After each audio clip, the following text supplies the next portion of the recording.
Assalamualaikum warahmatullahi wabarakatuh.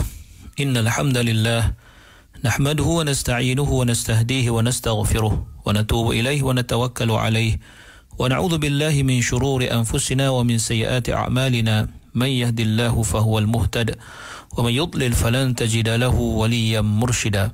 Asyhadu an la ilaha illallah wahdahu la syarika lah wa anna sayyidana Muhammadan abduhu wa rasuluh wa safiyyuhu min khalqihi wa habibuh. بلغ الرسالة وأدى الأمانة ونصح الأمة وكشف الغمة وجاهد في الله حق جهاده حتى أتاه اليقين. اللهم صل على سيدنا محمد وعلى آله وصحبه وبارك وسلم. أما بعد. Muslimin muslimat, sahabat pendengar IKIM yang dirahmati Allah, marilah sama-sama kita mulakan pagi Sayyidul Ayyam dengan kita memperbanyakkan syukur kehadrat Allah Subhanahu wa taala di atas segala nikmat yang Allah Taala kurniakan kepada kita, terutamanya nikmat iman dan Islam. Dan marilah sama-sama kita bersyukur dengan mentaati segala perintah Allah, melaksanakan segala suruhannya dan menjauhi segala larangannya. Mudah-mudahan Allah Subhanahu wa taala sentiasa memberikan taufik dan hidayah kepada kita menerima segala amal ibadah kita, mengampunkan segala dosa, kesalahan dan kesilapan kita, dan mudah-mudahan Allah golongkan kita dalam kalangan hamba-hambanya yang bersyukur. Muslimin muslimat yang dirahmati Allah, mari kita lihat ayat yang ke-100 daripada surah Al-An'am. Allah berfirman, أعوذ بالله من الشيطان الرجيم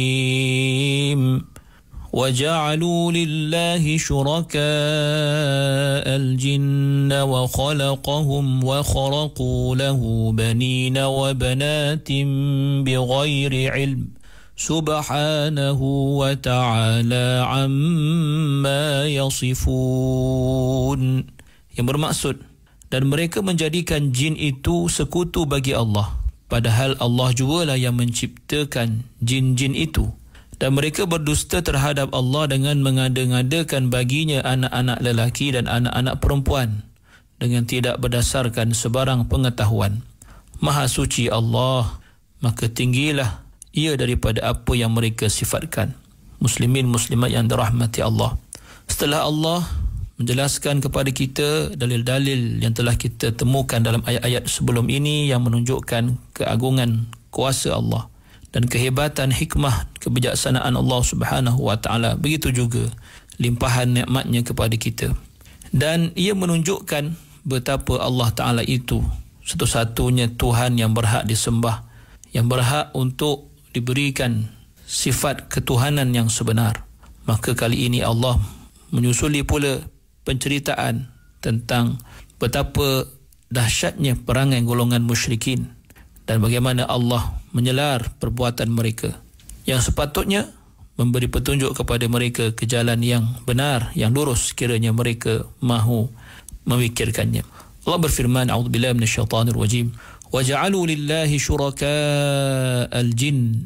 Bermaksud, orang-orang musyrikin itu telah menjadikan bagi Allah Subhanahu wa taala syuraka, sekutu-sekutu dalam ketuhanan, sekutu-sekutu dalam ketuhanannya, iaitu berupa golongan jin. Yang dimaksudkan dengan jin di sini ada beberapa pandangan. Yang pertama, merujuk kepada malaikat, yang mana golongan musyrikin mereka ada yang menyembah malaikat dan mengatakan bahawa malaikat itu adalah anak-anak perempuan Allah, dan mereka namakan sebagai jin sebagai suatu simbolik kerana ia sesuatu yang tidak dapat dilihat daripada mata kasar. Maka berdasarkan pandangan pertama tadi, maksud jin di sini ialah malaikat yang disembah, yang dipertuhankan oleh golongan musyrikin. Yang kedua, dimaksudkan dengan jin dalam ayat ini ialah asyayatin, itu syaitan. Bermaksud mereka menjadikan syaitan-syaitan itu sebagai sekutu-sekutu bagi Allah Subhanahu wa taala, yang mana mereka mematuhi, mentaati syaitan-syaitan tersebut dalam mensyirikkan Allah, dalam melakukan maksiat kepada Allah Subhanahu wa taala. Dan yang ketiga, yang dimaksudkan dengan jin di sini ialah iblis, yang mana mereka telah menyembahnya, atau mereka ada terdapat kaum dalam kalangan musyrikin yang menyembah iblis dan mereka namakan iblis itu, mereka anggapnya sebagai Tuhan. Maka pandangan ini dipersetujui oleh Ibn Abbas dan juga Imam Murrazi tentang ayat ini. Adapun Ibn Kathir lebih memilih pandangan yang kedua. Dan beliau membawakan persoalan. Maka sekiranya dipersoalkan bagaimana jin itu disembah oleh golongan musyrikin, sedangkan mereka menyembah berhala-berhala, maka jawapannya ialah bahawa golongan musyrikin itu tidak menyembah berhala-berhala tersebut, melainkan kerana mentaati jin yang menyuruh mereka untuk melakukan sedemikian. Buktinya firman Allah, a'udzubillahi minasyaitonirrajim, in yad'una min dunihi illa inatha wa in yad'una illa syaitanan marida la'anahu Allah wa qala la'attakhidanna min ibadika nasiban mafruḍa. Surah An-Nisa ayat 117 dan 118. Yang bermaksud, apa yang mereka sembah yang lain daripada Allah itu hanyalah berhala-berhala, yakni makhluk-makhluk yang lemah, dan mereka yang dengan demikian tidak menyembah melainkan syaitan yang derhaka, yang telah dilaknat oleh Allah dan yang telah menyatakan, demi sesungguhnya aku akan mengambil dalam kalangan hamba-hambamu bahagian yang tertentu untuk menjadi pengikutku. Muslimin muslimat yang dirahmati Allah. Seterusnya Allah berfirman, wa khalaqahum, dan Allah telah mencipta mereka.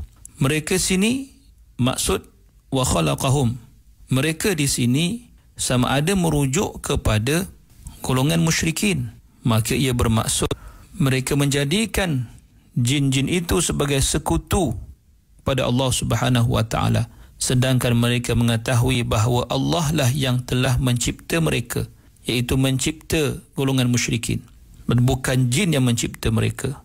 Maka ini pandangan yang pertama. Pandangan yang kedua mengatakan wa khalaqahum, dan Allah menciptakan mereka. Mereka di sini merujuk kepada sekutu-sekutu tersebut. Maka ia bermaksud, dan mereka menjadikan bagi Allah itu sekutu, iaitu jin, sedangkan Allah lah yang mencipta jin tersebut atau golongan jin tersebut. Maka bagaimana mereka menjadikan makhluk Allah sebagai sekutu bagi Allah? Muslimin muslimat yang dirahmati Allah. Seterusnya Allah berfirman lagi, wa kharaqu lahu banina wa banatin bighairi ilm. Bermaksud mereka atau golongan musyrikin ini mencipta mereka-reka bagi Allah Subhanahu wa taala disebabkan kejahilan mereka, disebabkan butanya mata hati mereka. Mereka ciptakan bagi Allah, mereka katakan bagi Allah itu punya anak dan anak perempuan, sedangkan mereka tidak mengetahui hakikat yang sebenarnya, sama ada benar ataupun salah apa yang mereka katakan. Namun ia hanyalah hasil daripada kejahilan, hasil daripada mata hati yang buta, dan secara batil dinisbahkan kepada Allah Subhanahu wa taala. Muslimin muslimat yang dirahmati Allah. Lalu Allah menyucikan dirinya, menyucikan daripada apa yang disebutkan oleh atau dilakukan oleh golongan musyrikin itu dengan firman-Nya, Subhanahu wa ta'ala amma yasifun. Maha suci Allah, maha tinggi Allah, maha agung Allah, amma yasifun, daripada apa yang mereka sifatkan, yang berupa sifat-sifat ketuhanan yang disekutukan Allah dengan sesuatu yang lain, dengan tanpa kesedaran, tanpa sebarang pengetahuan, mereka menyatakan sesuatu yang batil terhadap Allah Subhanahu wa ta'ala. Maka Allah menyatakan Subhanahu wa ta'ala amma yasifun, maha suci Allah, maha agung Allah daripada apa juga yang mereka sifatkan yang tidak layak untuk dinisbahkan kepada Allah sebagai Tuhan yang sebenar, yang tiada Tuhan yang layak disembah melainkan Allah Subhanahu wa ta'ala. Muslimin muslimat yang dirahmati Allah, mari kita lihat ayat yang seterusnya, ayat yang ke-101 daripada surah Al-An'am. Allah berfirman, A'udzu billahi minasyaitonir rajim. Badi'us samawati wal ard. Anna yakunu lahu waladun wa lam takun lahu sahibah. Wa khalaqa kulla syai'in wa huwa bikulli syai'in alim. Yang bermaksud, dialah yang menciptakan langit dan bumi. Bagaimanakah ia mempunyai anak sedang ia tidak mempunyai isteri? Ia pula yang menciptakan tiap-tiap sesuatu, dan dialah yang maha mengetahui akan segala-galanya. Muslimin muslimat yang dirahmati Allah Subhanahu wa ta'ala. Allah membawakan dalam ayat ini dalil-dalil yang membatalkan, dalil-dalil yang menyanggah perkataan-perkataan batil yang disebut oleh golongan musyrikin tentang Allah Subhanahu wa taala. Allah menyatakan badi'us samawati wal ard. Allah lah yang menciptakan, memulakan penciptaan daripada tiada kepada ada, iaitu langit dan bumi. Dan dinamakan sebagai bid'ah, iaitu badi' kerana ia adalah suatu yang baru dan tidak ada contoh sebelumnya. Maka itulah dinamakan sebagai badi'. Kemudian Allah berfirman, anna yakunu lahu waladun wa lam takun lahu sahibah. Bermaksud daripada mana atau bagaimanakah kemungkinan Allah itu mempunyai anak seperti mana yang mereka dakwakan. Mereka kata Allah mempunyai anak lelaki dan anak perempuan dan sebagainya. Sedangkan Allah itu tidak ada baginya isteri yang memungkinkan ia untuk mempunyai anak. Dan menjadi suatu yang mustahil kewujudan anak tanpa dilahirkan oleh ibunya. Maka jika tidak ada ibu atau tidak ada isteri, bagaimana mungkin adanya anak? Dan ia membuktikan suatu yang mustahil berlaku pada Allah Subhanahu wa taala. Muslimin muslimat yang dirahmati Allah. Seterusnya Allah berfirman lagi, wa khalaqa kulla syai', dan Allah lah pada hakikat yang sebenarnya menciptakan segala sesuatu. Menunjukkan kebesaran Allah Subhanahu wa taala. Dan Allah tidak perlu kepada anak, kerana seorang anak itu hanya diperlukan oleh seorang ayah dan ibu. Seperti mana Allah juga tidak perlukan seorang isteri, seperti mana seorang isteri diperlukan oleh seorang suami. Maka maha suci Allah daripada memerlukan makhluknya dalam apa juga keadaan. Muslimin muslimat yang dirahmati Allah. Dan Allah menutup ayat ini dengan firman-Nya, wa huwa bikulli syai'in alim. Sesungguhnya Allah Subhanahu wa taala maha mengetahui akan segala sesuatu. Maka pastinya tidak ada yang layak untuk menjadi anak Allah, kerana jika Allah itu punya anak, pastilah ia akan bersifat seperti sifatnya sebagai Tuhan. Maka ia tertolak secara pasti. Muslimin muslimat yang dirahmati Allah. Beginilah kehebatan Al-Quran dalam menyanggah sebarang bentuk kesyirikan yang dilakukan oleh manusia terhadap Allah Subhanahu wa taala, dengan membawakan fikiran manusia agar berfikir dengan waras, berfikir dengan faham tentang kebesaran Allah Subhanahu wa taala yang tidak melayakkannya untuk bersifat dengan sifat makhluk, untuk ia mempunyai anak sama ada lelaki ataupun perempuan, ataupun mempunyai isteri seperti makhluk. Maka dengan itu terbatallah segala pegangan dan akidah yang sesat yang cuba untuk menisbahkan sesuatu yang tidak layak bagi Allah Subhanahu wa taala sebagai Tuhan, sesatunya Tuhan yang layak disembah. أقول قولي هذا وأستغفر الله العظيم لي ولكم. السلام عليكم ورحمة الله وبركاته.